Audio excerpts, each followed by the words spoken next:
Chicago, Illinois, 31 de octubre de 1973. En el barrio de Pilsen, corazón de la comunidad latina de la ciudad, las familias se preparaban para celebrar Halloween con una mezcla única de tradiciones americanas y costumbres mexicanas. Las casas de ladrillo rojo estaban decoradas con calabazas talladas junto a altares del Día de los Muertos, que se celebraría apenas 2 días después. Esa noche de Halloween, en el sótano de la casa de los Rodríguez en la calle 18, 19 niños latinos de entre 12 y 16 años se reunieron para lo que creían sería una noche de diversión inocente. Habían decidido jugar con una tabla Ouija que María Elena Vázquez había comprado en una tienda de segunda mano del centro de Chicago.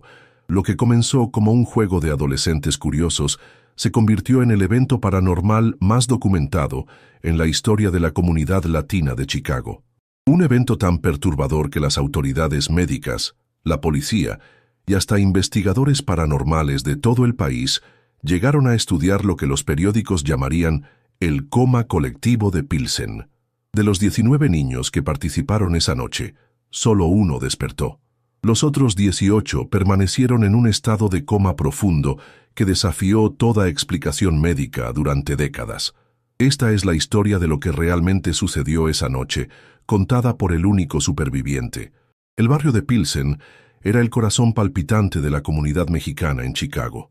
Las calles estaban llenas de pequeños comercios con letreros en español, el aroma de tortillas recién hechas flotaba desde las ventanas abiertas y los sonidos de música ranchera se mezclaban con el bullicio urbano de la gran ciudad.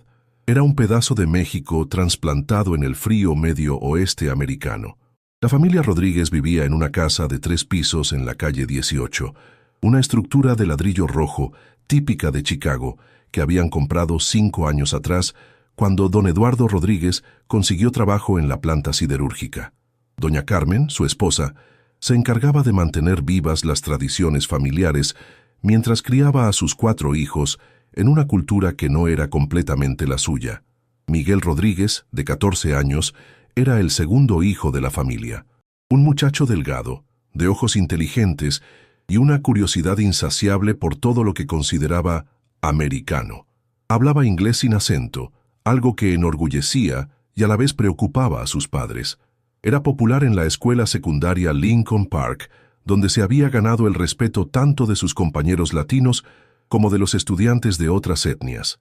Miguel tenía un grupo cercano de amigos del barrio, todos hijos de familias inmigrantes que habían llegado a Chicago buscando el sueño americano. María Elena Vázquez, de 15 años, era la más aventurera del grupo. Hija de un mecánico salvadoreño, había heredado la valentía de su padre y la intuición espiritual de su abuela guatemalteca. Era ella quien siempre proponía las actividades más arriesgadas, desde explorar edificios abandonados hasta experimentar con rituales que había leído en revistas de misterio.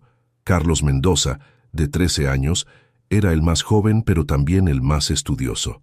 Sus padres puertorriqueños habían llegado a Chicago en los años 60 y él soñaba con convertirse en doctor para ayudar a su comunidad.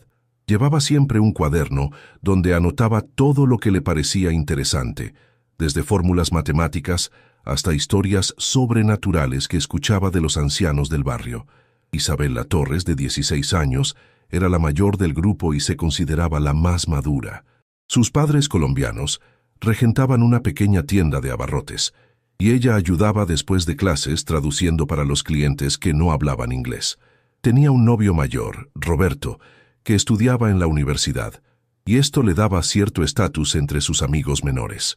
Los demás miembros del grupo incluían a los gemelos Luis y Ramón Herrera, mexicanos, 14 años, Sofía Morales, hondureña, 13 años, Diego Castillo, ecuatoriano, 15 años, y otros 11 niños y adolescentes de diversas nacionalidades latinoamericanas que formaban una comunidad unida por el idioma, las tradiciones compartidas y la experiencia común de crecer entre 2 culturas.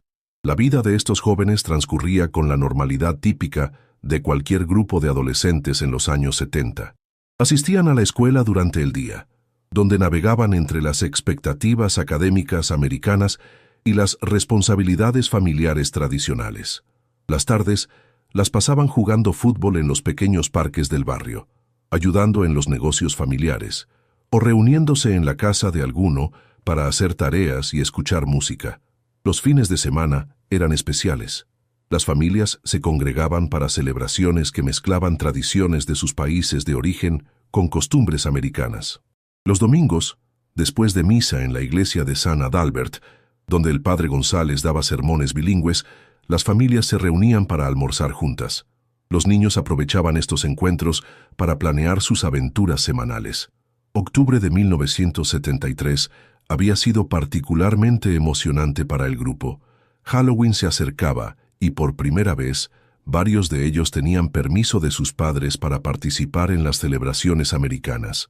Sus familias, tradicionalmente centradas en el Día de los Muertos del 2 de noviembre, habían comenzado a abrazar algunas costumbres estadounidenses como parte de su proceso de integración. María Elena había comenzado a fascinarse con todo lo relacionado con lo sobrenatural después de leer un artículo en una revista sobre comunicación con espíritus. En la tienda de segunda mano de la calle Blue Island, había encontrado una tabla Ouija usada por solo $3. El vendedor, un anciano irlandés, le había advertido con una sonrisa: «Ten cuidado, niña. Esa tabla ha pasado por muchas manos y no todas eran benignas». Pero María Elena, con la confianza propia de los 15 años, había desestimado la advertencia como superstición de viejo. «Es solo un juego», les había dicho a sus amigos mientras les mostraba su nueva adquisición.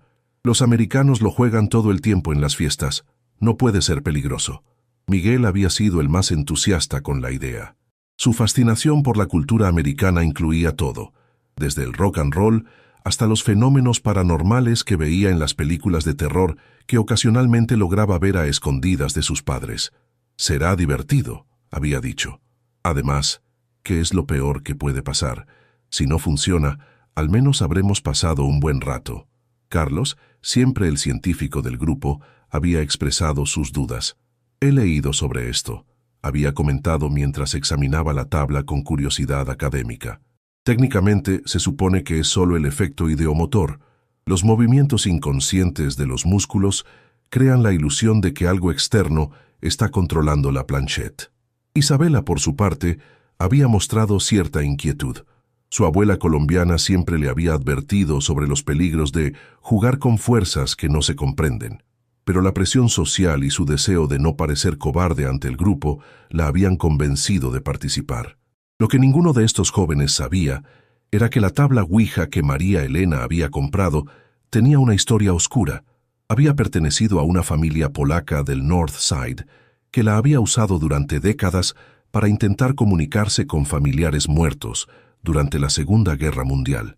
La intensidad emocional y el dolor profundo de esas sesiones habían impregnado la tabla con una energía que atraía entidades que se alimentaban del sufrimiento humano. Los días previos al 31 de octubre transcurrieron con normalidad, pero varios de los niños comenzaron a experimentar sueños extraños. Miguel soñaba repetidamente con voces susurrando en idiomas que no podía identificar. María Elena veía sombras moverse en los espejos cuando nadie más estaba presente. Carlos comenzó a experimentar episodios de escritura automática durante sus estudios, garabateando símbolos que no recordaba haber aprendido. Isabela desarrolló una ansiedad inexplicable cada vez que veía la fecha 31 de octubre en el calendario. Los gemelos Luis y Ramón comenzaron a hablar en sueños, manteniendo conversaciones completas con entidades invisibles que parecían hacerles preguntas sobre sus amigos y familiares.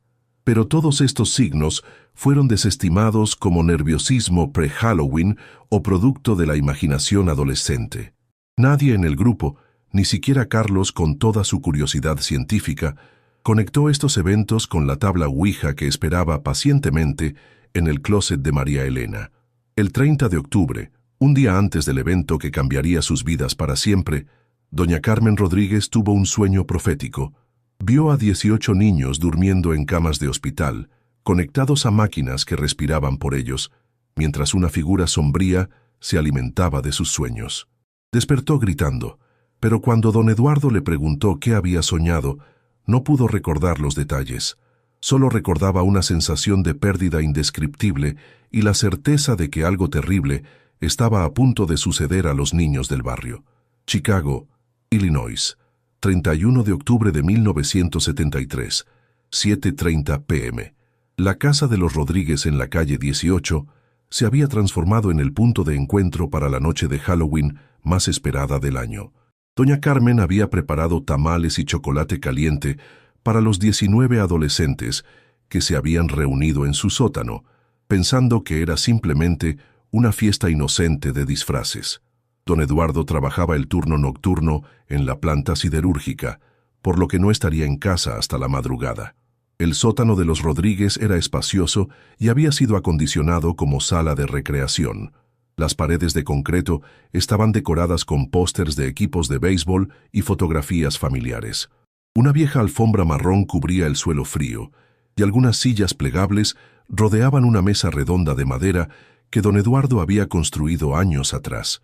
María Elena Vázquez había llegado temprano, cargando una bolsa de papel marrón donde guardaba cuidadosamente la tabla Ouija. Sus ojos brillaban con emoción y un toque de nerviosismo que intentaba ocultar. «Esperé toda la semana para este momento», les dijo a sus amigos mientras desenvolvía la tabla sobre la mesa. «He estado leyendo sobre cómo hacerlo correctamente. Hay reglas específicas que debemos seguir». Carlos Mendoza, siempre el escéptico, examinó la tabla con su curiosidad científica habitual. «Es interesante desde el punto de vista psicológico», comentó mientras pasaba sus dedos sobre las letras del alfabeto. Parker Brothers las fabrica desde 1967 como juguetes. Técnicamente, no deberían ser diferentes de cualquier otro juego de mesa. Pero Isabela Torres notó algo que Carlos había pasado por alto. La tabla que María Elena había comprado no era una Parker Brothers estándar. Era más antigua, hecha de madera real en lugar de cartón, y las letras estaban grabadas a mano en lugar de impresas. En las esquinas había símbolos que no parecían ser decorativos, sino más bien funcionales. «¿De dónde dijiste que compraste esto, María Elena?», preguntó Isabela, con una voz que traicionaba su creciente inquietud. «De la tienda de segunda mano en Blue Island», respondió María Elena mientras colocaba la planchette en el centro de la tabla. «El señor que me la vendió dijo que había pertenecido a una familia por muchos años.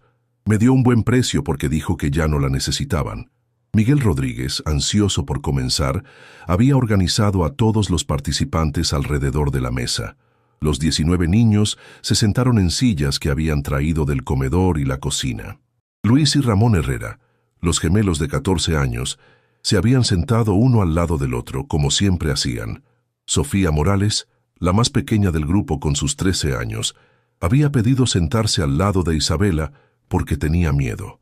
Diego Castillo, de 15 años, había traído su cámara Polaroid, esperando capturar alguna evidencia de actividad paranormal. «Si algo raro pasa, quiero tener pruebas», había dicho mientras ajustaba el flash. «Mi hermano mayor nunca me va a creer esto a menos que tenga fotografías».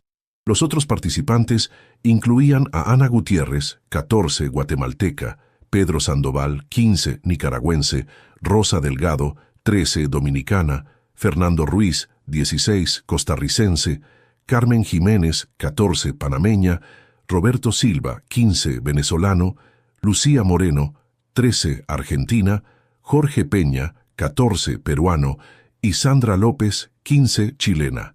A las 8:15 p.m., María Elena comenzó la sesión siguiendo las instrucciones que había leído en una revista de ocultismo. «Todos deben poner 2 dedos sobre la planchette», instruyó con voz solemne. «No presionen fuerte, solo déjenla descansar bajo sus dedos. Y lo más importante, mantengan la mente abierta». Los primeros minutos transcurrieron sin incidentes. La planchette permanecía inmóvil bajo los 38 dedos que la tocaban ligeramente. Algunos de los niños comenzaron a reírse nerviosamente, pensando que nada iba a suceder. Carlos estaba a punto de comentar sobre el efecto placebo cuando la planchette se movió ligeramente hacia la izquierda. «¿Alguien la empujó?», preguntó Miguel mirando alrededor de la mesa. Todos negaron con la cabeza, pero sus expresiones habían cambiado. La risa nerviosa se había desvanecido, reemplazada por una concentración intensa. La planchette se movió nuevamente, esta vez con más determinación, deslizándose lentamente hacia la letra H. Isabela sintió un escalofrío recorrer su espina dorsal. «Esto es real», susurró. «Realmente se está moviendo». Durante los siguientes 15 minutos, la planchette deletreó mensajes simples pero inquietantes. «Hola niños, he estado esperando. Quiero jugar». María Elena, actuando como la líder de la sesión, hizo las preguntas que había leído en las revistas. «¿Quién eres? ¿Cómo te llamas?» La respuesta llegó lenta pero clara. «Soy muchos. Somos muchos. Hemos estado solos». Diego tomó varias fotografías Polaroid durante estos intercambios. Cuando las imágenes se revelaron, mostraban el sótano normal, pero en cada una había sombras extrañas que no correspondían a ninguna de las personas presentes. Sombras que parecían tener forma humana, pero estaban paradas en lugares donde no había nadie.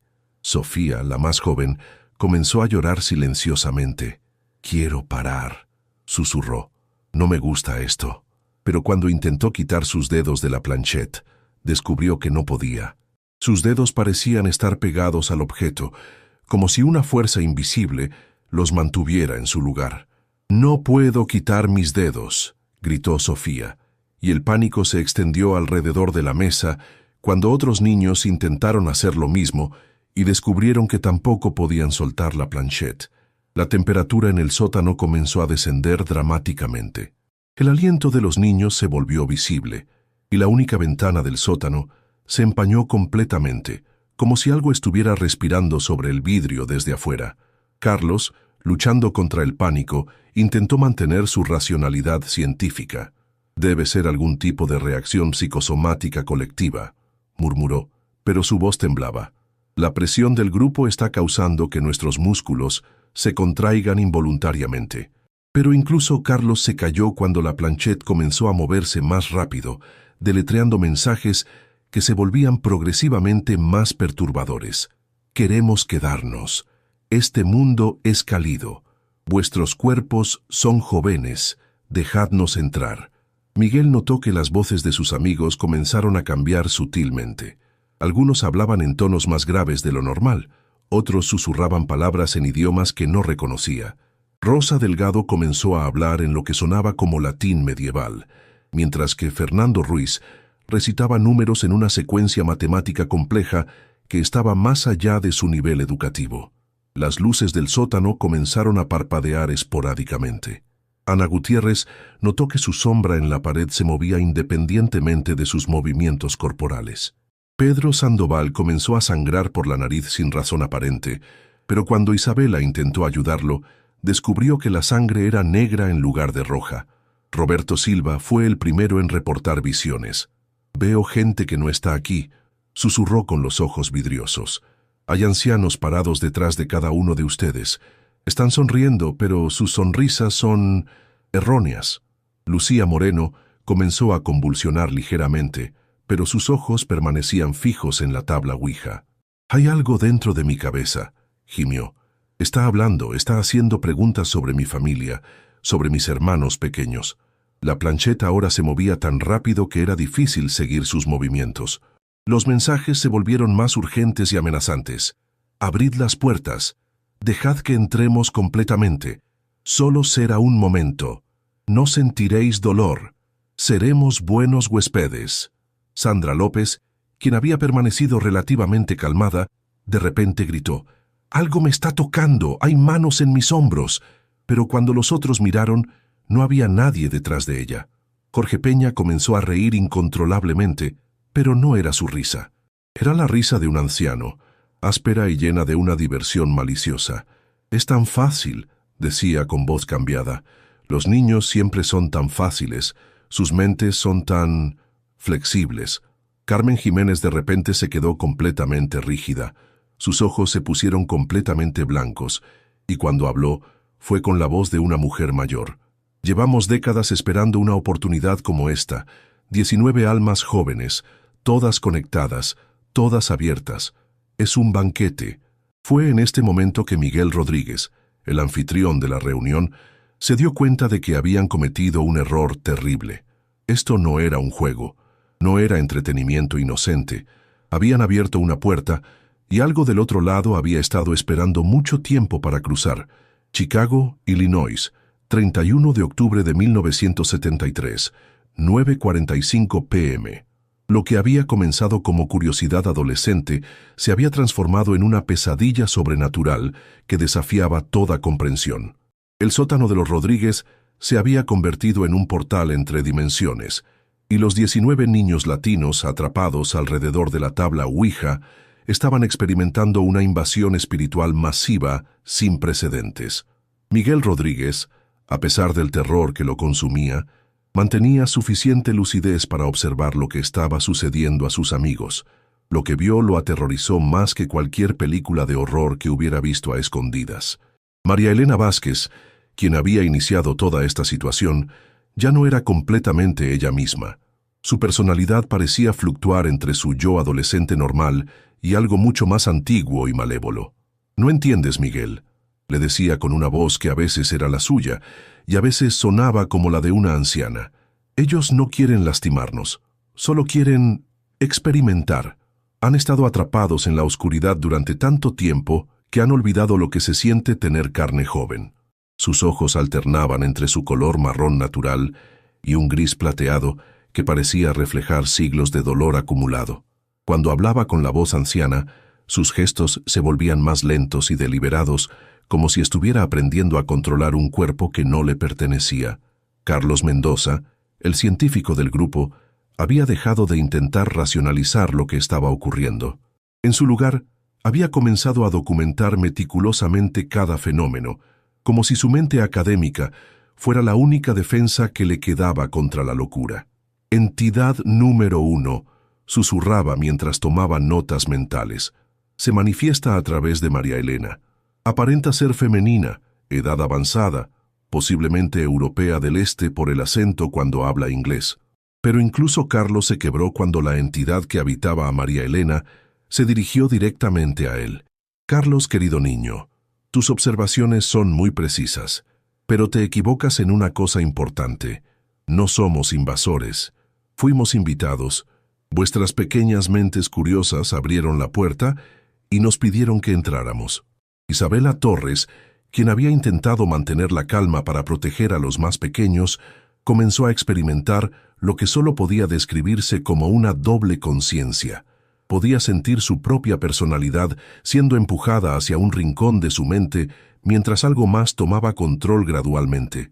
«No luches, niña», le susurraba una voz maternal dentro de su cabeza. «Soy Katarzyna. Morí en Polonia en 1943. Solo quiero sentir el sol en mi piel una vez más, probar comida caliente, abrazar a alguien joven. Te prometo que será temporal». Isabela descubrió que conocía palabras en polaco que nunca había aprendido. Podía recordar vívidamente el sabor del pierogi casero y la sensación del frío invernal de Varsovia, pero también podía acceder a los recuerdos de Katarzyna, el horror del gueto, el hambre constante, el momento final cuando los soldados llegaron por su familia. Los gemelos Luis y Ramón Herrera experimentaron algo aún más perturbador. Las entidades que los habitaban parecían ser hermanos que habían muerto juntos siglos atrás. Los gemelos comenzaron a hablar al unísono, completando las frases del otro, pero no eran sus pensamientos los que expresaban. «Somos Heinrich y Wilhelm», decían con voces sincronizadas. «Morimos de peste bubónica en Alemania en 1348. Hemos esperado 625 años para sentir un cuerpo vivo nuevamente». Los gemelos comenzaron a manifestar conocimientos imposibles sobre medicina medieval, describiendo en detalle los síntomas de la peste negra y los remedios inútiles que se intentaban en el siglo XIV. Sus movimientos se volvieron espeluznantemente coordinados, como si fueran controlados por una sola mente dividida en dos cuerpos. Sofía Morales, la más pequeña del grupo, había sido poseída por lo que parecía ser un niño de aproximadamente su edad. «Me llamo Thomas», decía con acento inglés antiguo. «Morí de tuberculosis en Londres en 1885. Mi mamá lloraba mucho. ¿Tú tienes mamá? ¿Me la presentarías?» La inocencia de la entidad que habitaba a Sofía era casi más aterradora que la malevolencia de las otras.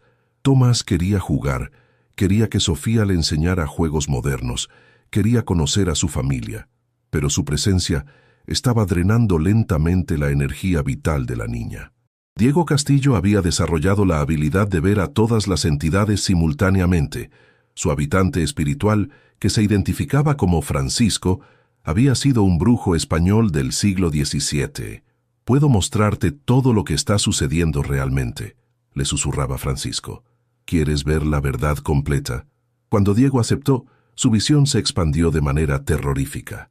Podía ver no solo a los 19 niños sentados alrededor de la mesa, sino también a las 18 entidades espectrales que habían tomado posesión parcial de sus amigos.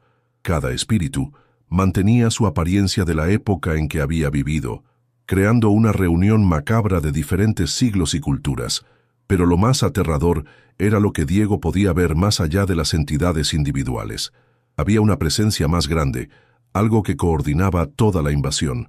Una inteligencia antigua que había estado esperando pacientemente durante décadas la oportunidad perfecta. 19 jóvenes vulnerables, conectados por amistad y confianza mutua, todos tocando el mismo objeto conductivo al mismo tiempo. Ana Gutiérrez comenzó a experimentar sangrados espontáneos, no solo de la nariz, sino de los ojos y los oídos. La entidad que la habitaba, Esperanza, había sido una curandera azteca que murió durante la conquista española. Su conocimiento de herbolaria y rituales de sanación era vasto, pero su odio hacia los conquistadores europeos era igualmente intenso. «Estos cuerpos son débiles», murmuraba Esperanza a través de Ana. «En mi época, los jóvenes eran más fuertes, pero servirán para nuestros propósitos». Pedro Sandoval se había convertido en el anfitrión de Dimitri, un soldado ruso que había muerto durante la Revolución de 1917. Dimitri tenía conocimiento militar extenso y había comenzado a evaluar tácticamente la situación. «Necesitamos mantener a los huéspedes tranquilos», le decía a las otras entidades. «Si entran en pánico total, los cuerpos podrían rechazarnos antes de que completemos la transferencia». Rosa Delgado había sido habitada por Sister Margaret, una monja irlandesa que había muerto durante la hambruna de 1847. Su presencia era la más benevolente del grupo, pero también la más triste. «Solo quiero rezar una vez más», susurraba. «Solo quiero sentir la presencia de Dios en un cuerpo vivo». Fernando Ruiz servía como anfitrión para Jean-Baptiste, un filósofo francés que había sido ejecutado durante el Reino del Terror en 1794. Su presencia intelectual era abrumadora para la mente adolescente de Fernando. El muchacho comenzó a hablar sobre conceptos filosóficos complejos que estaban décadas por delante de su educación. Carmen Jiménez, Roberto Silva, Lucia Moreno, Jorge Peña y Sandra López habían sido poseídos por entidades de diferentes épocas y nacionalidades, cada una con su propia agenda y personalidad. El sótano se había convertido en una conferencia internacional de muertos, todos utilizando los cuerpos de adolescentes latinos como traductores y anfitriones. La presencia coordinadora que Diego podía percibir comenzó a manifestarse más directamente.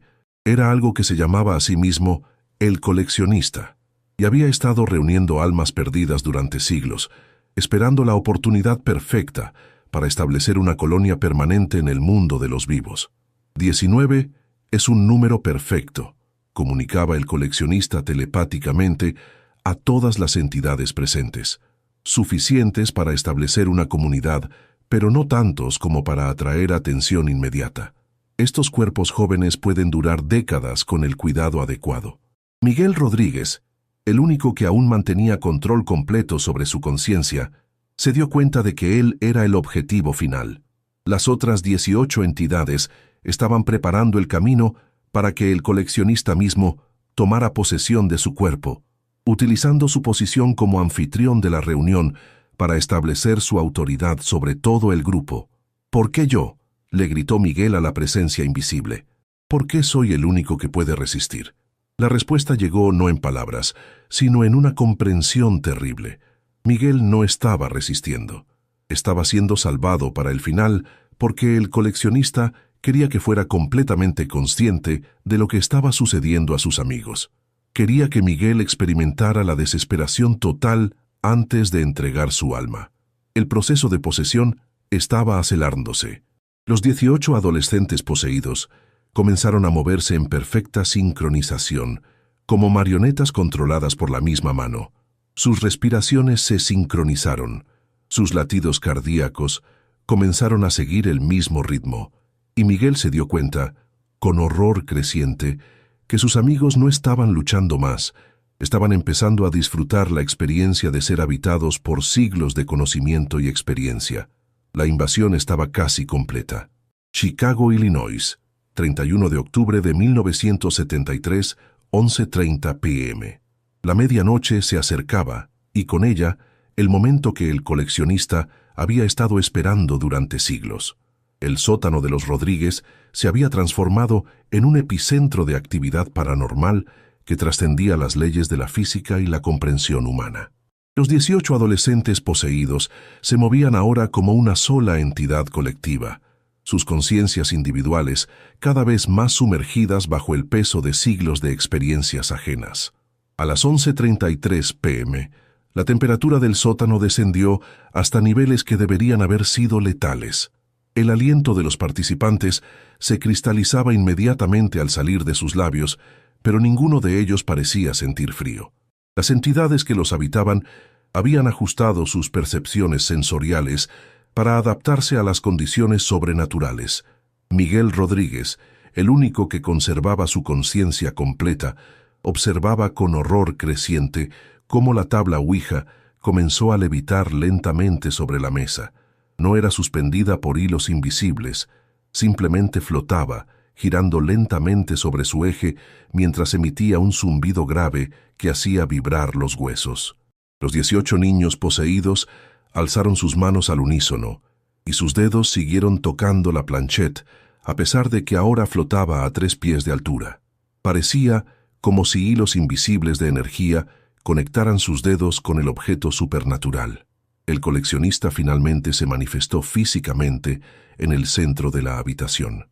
No era una aparición translúcida como los otros espíritus, era una figura sólida y terrible, una amalgama de todas las épocas históricas que había presenciado. Su rostro cambiaba constantemente. A veces era el de un aristócrata medieval, otras el de un mercader romano, ocasionalmente el de un sacerdote egipcio. «Miguel, querido niño», habló el coleccionista con una voz que resonaba como el eco de 1000 conversaciones diferentes. «Has sido muy paciente. Has observado cómo tus amigos han encontrado compañía en sus nuevos habitantes. ¿No te sientes solo?» Miguel intentó gritar pidiendo ayuda, pero descubrió que su voz no producía sonido. El coleccionista había aislado acústicamente el sótano del resto de la casa. Doña Carmen, que dormía en el piso superior, no podía escuchar nada de lo que ocurría abajo. María Elena, o más precisamente la entidad que ahora controlaba su cuerpo, se dirigió a Miguel con los ojos completamente negros. «¿Sabes cuál es nuestro verdadero propósito, Miguel? No es simplemente habitar estos cuerpos temporalmente, es crear una colonia permanente». El coleccionista extendió sus brazos, y alrededor de la habitación comenzaron a materializarse docenas de figuras espectrales adicionales. Eran todos los espíritus que había estado recolectando durante siglos, esperando el momento perfecto para manifestarse en el mundo físico. Durante 800 años he estado reuniendo almas perdidas, víctimas de guerras, hambrunas, pestes, tragedias, explicó el coleccionista mientras las figuras espectrales lo rodeaban como una corte macabra. Todos ellos han estado esperando una segunda oportunidad de vivir, y vuestros cuerpos jóvenes y saludables son los recipientes perfectos. Carlos Mendoza, habitado por la entidad de un erudito medieval, habló con una voz que mezclaba su acento latino con inflexiones del latín antiguo. El proceso que experimentamos no es posesión temporal, Miguel. Es transferencia de consciencia permanente. Nuestras mentes adolescentes están siendo gradualmente reemplazadas por siglos de experiencia y conocimiento. Isabela Torres, controlada por Katarzyna, la mujer polaca, añadió con lágrimas que no eran suyas. Al principio resistimos, pero ahora comprendemos la belleza de lo que está sucediendo. Katarzyna me ha mostrado siglos de historia, me ha enseñado idiomas que nunca podría haber aprendido, me ha dado sabiduría que me tomaría décadas adquirir. Miguel se dio cuenta de que sus amigos no estaban simplemente poseídos, estaban siendo asimilados. Sus personalidades originales se estaban disolviendo lentamente, siendo reemplazadas por las identidades de los espíritus que los habitaban. El coleccionista se acercó a Miguel y su forma se solidificó aún más. Para ti, querido niño, tengo reservado un honor especial. No serás habitado por un espíritu cualquiera. Yo mismo tomaré residencia en tu cuerpo joven y fuerte. La presencia del coleccionista comenzó a presionar contra la mente de Miguel como una avalancha de recuerdos ajenos. Podía ver fragmentos de siglos de historia: la caída de Roma, las cruzadas, la peste negra, las guerras napoleónicas, las 2 guerras mundiales. Cada evento había proporcionado a el coleccionista más almas para su colección. ¿Puedes imaginar el conocimiento que poseo?, susurraba el coleccionista directamente en la mente de Miguel. 8 siglos de experiencia humana, de amor, odio, descubrimientos, arte, filosofía. Todo esto puede ser tuyo, solo tienes que dejarte ir. Miguel sintió su resistencia debilitándose. La tentación de acceder a siglos de sabiduría era abrumadora. Podía ver las matemáticas que Carlos ahora comprendía, los idiomas que Isabela hablaba fluidamente, los secretos médicos que Ana había adquirido de su curandera azteca. Pero entonces recordó algo que su abuela materna le había dicho años atrás. Miguel, cuando te enfrentes a lo imposible, recuerda quién eres y de dónde vienes. Tu nombre, tu familia, tu sangre latina. Esas son anclas más fuertes que cualquier tentación. Miguel comenzó a recitar en voz alta los nombres de su familia. Miguel Eduardo Rodríguez Sánchez, hijo de Eduardo Rodríguez y Carmen Sánchez, nieto de Miguel Rodríguez y María Elena Sánchez, bisnieto de... El coleccionista retrocedió como si las palabras fueran físicamente dolorosas. ¿Qué estás haciendo? Soy Miguel Rodríguez, gritó el muchacho, aferrándose a su identidad como a un salvavidas. Nací en Chicago el 15 de marzo de 1959. Mi color favorito es el azul. Quiero ser ingeniero, amo a mi familia. Estas son mis memorias, mi vida, mi futuro. Los 18 niños poseídos comenzaron a convulsionar violentamente. Las entidades que los habitaban rugieron de frustración cuando la declaración de identidad de Miguel comenzó a resonar en sus propias mentes dormidas. Sofía Morales fue la primera en mostrar signos de despertar. Por unos segundos, sus ojos recuperaron su color natural y gritó: «Miguel, ayúdanos, todavía estamos aquí adentro». Pero Tomás, el niño victoriano que la habitaba, rápidamente retomó el control. «No escuches a la niña tonta», dijo con voz fría. «Está confundida. Nosotros somos mejores para ella que su propia personalidad limitada». El coleccionista rugió con una furia que hizo que todas las ventanas del barrio se rompieran simultáneamente. «¿Crees que puedes resistirme con simples palabras, niño mortal? He conquistado emperadores, he doblegado reyes, he coleccionado las almas de genios y santos». La figura terrible se alzó hasta llenar toda la habitación, sus ojos ardiendo con el fuego de siglos de ambición frustrada. «Si no vienes voluntariamente, tomaré tu cuerpo por la fuerza. Y cuando lo haga, me aseguraré de que tu conciencia permanezca despierta para experimentar cada momento de horror, mientras utilizo tu cuerpo para propósitos que tu mente juvenil no puede imaginar». Miguel sintió la presencia del coleccionista invadiendo su mente como ácido líquido. Siglos de dolor, guerra, muerte y destrucción se vertieron en su conciencia adolescente. Vio a el coleccionista habitando los cuerpos de conquistadores brutales, dictadores sanguinarios, asesinos seriales a lo largo de la historia. «Esto es lo que soy realmente», rugió el coleccionista. «No soy simplemente un coleccionista de almas. Soy la encarnación de toda la ambición humana sin límites morales. A través de los siglos, he usado cuerpos humanos para crear algunas de las mayores atrocidades de la historia». Miguel se dio cuenta de que si el coleccionista tomaba su cuerpo, no solo perdería su alma, se convertiría en el instrumento para un mal que podría durar décadas o incluso siglos. Con una determinación que no sabía que poseía, Miguel tomó la decisión más difícil de su vida. En lugar de seguir resistiendo, se lanzó hacia la tabla Ouija flotante y, usando toda su fuerza, la rompió por la mitad con sus propias manos. El resultado fue inmediato y catastrófico.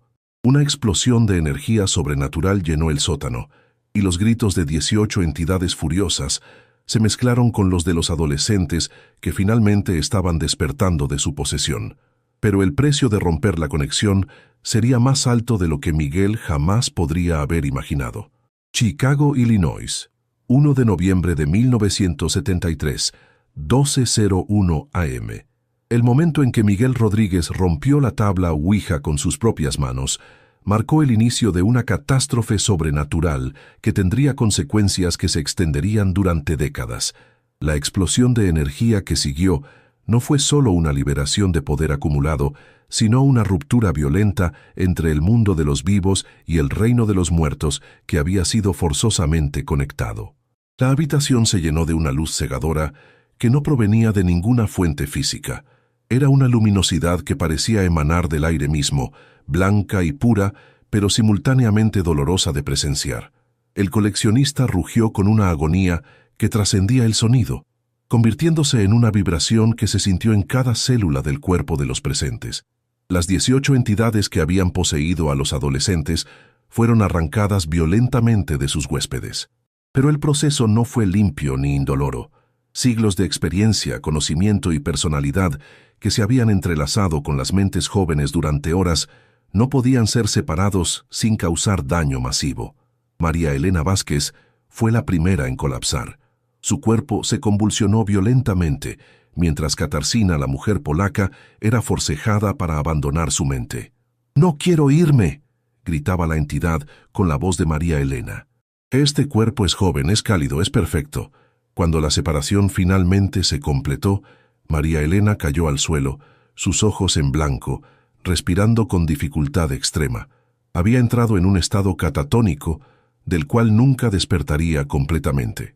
Carlos Mendoza experimentó algo aún más traumático. La entidad del erudito medieval había estado compartiendo activamente conocimientos complejos con su mente.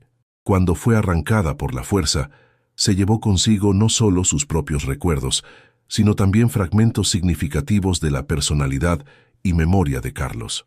El muchacho despertó gritando en latín medieval, un idioma que técnicamente ya no conocía, pero que seguía resonando en los rincones dañados de su mente. Sus padres lo encontrarían más tarde hablando de conceptos matemáticos del siglo XIII, mientras no podía recordar su propio nombre. Uno por uno, los adolescentes poseídos colapsaron en un estado de coma profundo. Pero no era un coma médico ordinario. Los electroencefalogramas que los doctores realizarían en los días siguientes mostrarían patrones de ondas cerebrales que no correspondían a ningún estado conocido de conciencia humana. Isabela Torres permanecía físicamente intacta, pero su mente estaba fracturada en fragmentos.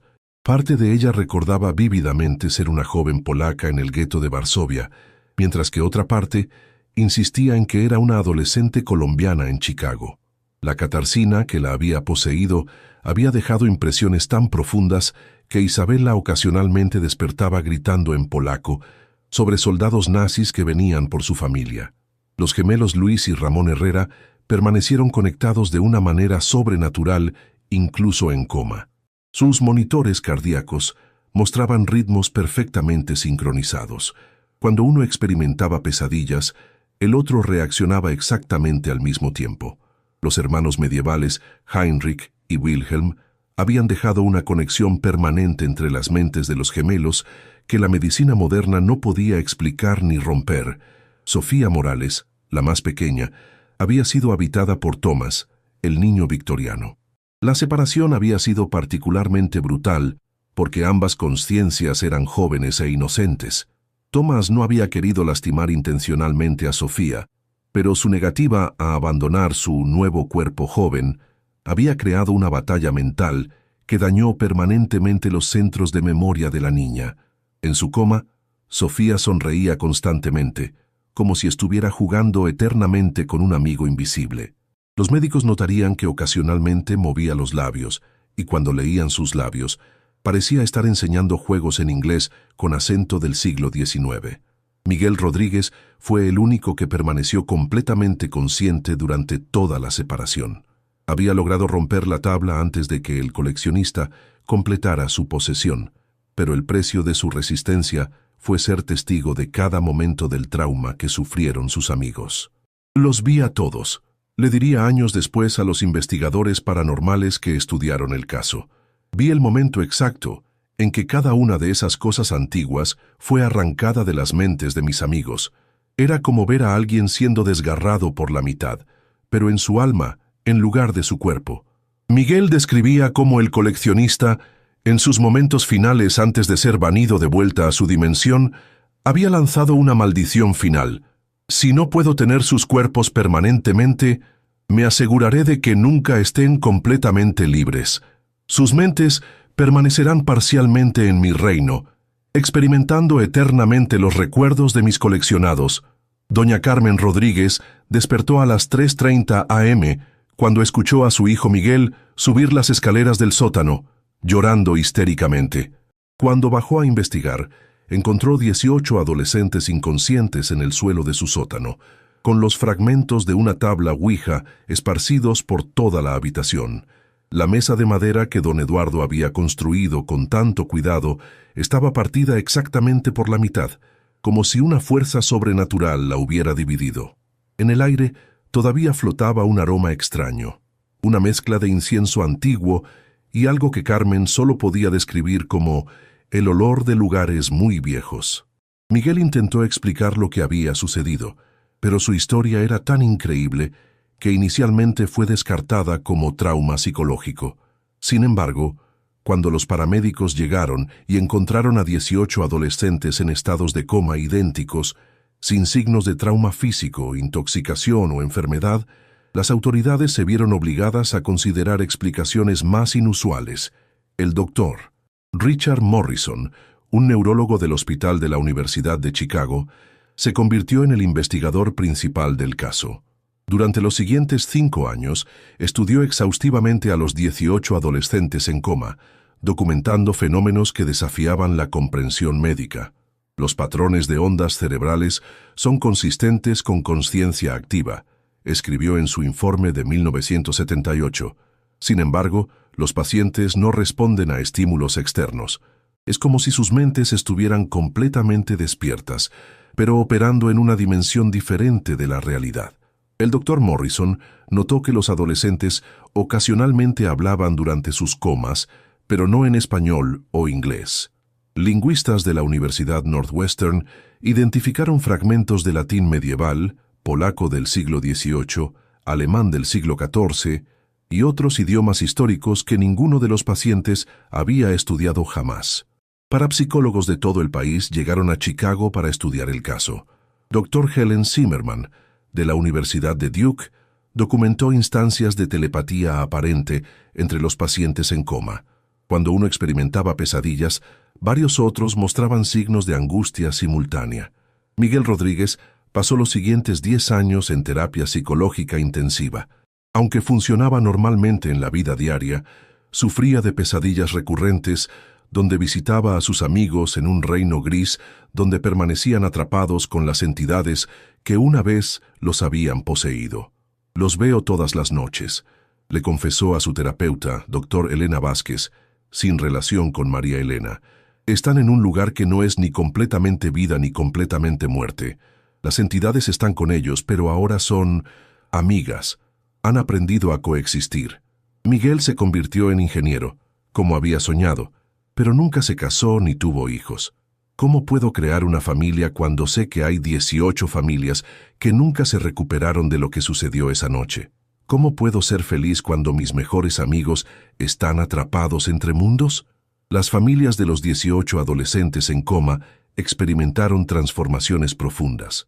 Algunos padres se volvieron obsesivamente religiosos, otros se sumergieron en la investigación paranormal, y algunos simplemente se mudaron lejos de Chicago, incapaces de soportar la proximidad constante al misterio. Los Vázquez permanecieron junto a María Elena durante 40 años, visitándola diariamente en el hospital. Doña Rosa Vázquez insistía en que su hija ocasionalmente reconocía su voz y respondía con pequeños movimientos de ojos. Los médicos catalogaban estas respuestas como reflejos automáticos, pero la familia mantenía la esperanza. Los Mendoza se mudaron de vuelta a Puerto Rico en 1975, llevando a Carlos con ellos. En la isla, los curanderos tradicionales examinaron al muchacho y declararon que su alma estaba dividida entre este mundo y el próximo. Realizaron ceremonias de limpieza espiritual que no tuvieron éxito médico measurable, pero que dieron paz a la familia. En 1991, exactamente 18 años después del incidente, María Elena Vázquez abrió los ojos por primera vez desde la noche de Halloween de 1973. Sus primeras palabras fueron, en polaco fluido, "Gdzie jest moja rodzina?", ¿dónde está mi familia? Cuando los traductores llegaron, María Elena insistía en que era Katarzyna Kowalski, una mujer de 34 años de Varsovia que había muerto en 1943. No reconocía a sus padres biológicos y no tenía recuerdos de su vida como adolescente latina en Chicago. Los médicos determinaron que había recuperado todas sus funciones motoras y cognitivas, pero con una personalidad completamente diferente. María Elena, Katarzyna, tenía conocimientos detallados sobre la Polonia de los años 40, hablaba polaco como lengua nativa y recordaba vívidamente eventos históricos que había presenciado durante la Segunda Guerra Mundial. La María Elena original había desaparecido por completo, reemplazada permanentemente por la conciencia de la mujer polaca que había tratado de poseerla décadas atrás. Durante los siguientes años, otros pacientes comenzaron a despertar esporádicamente, pero siempre con personalidades completamente cambiadas. Carlos Mendoza despertó en 1995 creyendo ser Brother Augustine, un monje medieval con conocimientos extensos de manuscritos iluminados y teología del siglo XIII. Isabela Torres despertó en 1998, pero alternaba entre su personalidad original y la de Katarzyna. Algunos días era la adolescente colombiana que recordaba su vida en Chicago. Otros días era la mujer polaca que hablaba de su familia muerta en Varsovia. Los gemelos Luis y Ramón despertaron simultáneamente en 2001, pero hablaban exclusivamente en alemán medieval e insistían en ser hermanos que habían muerto durante la peste negra. Tenían conocimientos médicos del siglo XIV y describían vívidamente los síntomas de enfermedades que habían sido erradicadas siglos antes de su nacimiento. Para 2023, 50 años después del incidente, solo 11 de los 18 adolescentes habían despertado de sus comas, todos con personalidades alteradas, todos con recuerdos de vidas que técnicamente nunca habían vivido, todos sirviendo como prueba de que existen fuerzas en el universo que la ciencia moderna aún no puede explicar. Miguel Rodríguez, ahora de 64 años, sigue visitando a sus amigos que han despertado. No son las mismas personas que conocí cuando teníamos 14 años. Admite con tristeza, pero tampoco son completamente extraños. Es como si las entidades que los poseyeron esa noche hubieran aprendido a amar a los cuerpos que habitaban, y ahora coexisten en una forma de simbiosis que no entendemos. Los 7 que permanecen en coma continúan mostrando actividad cerebral activa. Sus familias mantienen la esperanza, pero también el miedo de que cuando despierten, las personas que conocieron habrán desaparecido para siempre. El Hospital Psiquiátrico de Chicago mantiene un ala especial dedicada exclusivamente a los supervivientes del incidente de Pilsen. Los médicos han documentado más de 200 fenómenos paranormales en la unidad, telepatía entre pacientes, conocimiento de idiomas nunca aprendidos, recuerdos detallados de eventos históricos que presenciaron en vidas que técnicamente nunca vivieron. Miguel Rodríguez ahora trabaja como conferencista en universidades, advirtiendo a los jóvenes sobre los peligros de experimentar con fuerzas sobrenaturales. Su mensaje es siempre el mismo. La curiosidad es natural en los jóvenes. Querer explorar lo desconocido es parte de crecer, pero hay puertas que, una vez abiertas, nunca pueden cerrarse completamente. Hay invitaciones que, una vez extendidas, crean obligaciones que duran más allá de la muerte. Mis amigos no murieron esa noche de Halloween en 1973. En muchos aspectos, su destino fue peor. Siguen vivos, pero ya no son ellos mismos. Son híbridos de lo que fueron y lo que invitaron a entrar. Y lo más aterrador de todo es que, después de 50 años, he llegado a preguntarme si están realmente sufriendo o si han encontrado una forma de existencia que trasciende lo que nosotros consideramos vida normal. En el barrio de Pilsen, la casa de los Rodríguez en la calle 18 permanece vacía desde 1974. Los vecinos reportan regularmente luces que se encienden en el sótano durante las noches de luna nueva y voces jóvenes que cantan canciones en idiomas que ningún residente del barrio puede identificar. Cada 31 de octubre, exactamente a medianoche, los residentes del área reportan el sonido de 19 voces adolescentes recitando el alfabeto al unísono. Pero las voces recitan letras en un orden que no corresponde a ningún alfabeto conocido, como si siguieran las instrucciones de una tabla Ouija invisible. La historia de los 19 niños latinos que jugaron la Ouija no tiene un final definitivo porque, 50 años después, la historia aún está escribiéndose. Miguel Rodríguez sigue vivo, cargando con la culpa y el conocimiento de lo que realmente sucedió esa noche. Los 11 supervivientes que han despertado viven vidas que son simultáneamente normales y imposibles. Trabajan, estudian, algunos se han casado y tenido hijos, pero todos mantienen conexiones con identidades históricas que técnicamente no deberían existir. Los 7 que permanecen en coma continúan siendo monitoreados por la ciencia médica, sirviendo como evidencia viviente de que hay aspectos de la conciencia humana que trascienden nuestra comprensión actual.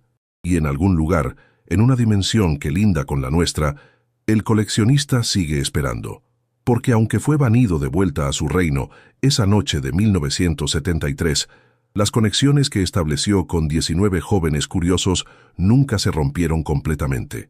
La tabla Ouija fue destruida, pero las puertas que abrió permanecen entreabiertas, y el coleccionista es paciente. Ha esperado siglos antes y puede esperar siglos más, porque siempre habrá jóvenes curiosos, siempre habrá noches de Halloween, y siempre habrá alguien dispuesto a hacer contacto con fuerzas que es mejor dejar en paz. La historia de los 19 niños latinos no es una advertencia del pasado, es una advertencia del presente y del futuro. Algunas puertas, una vez abiertas, nunca se cierran completamente.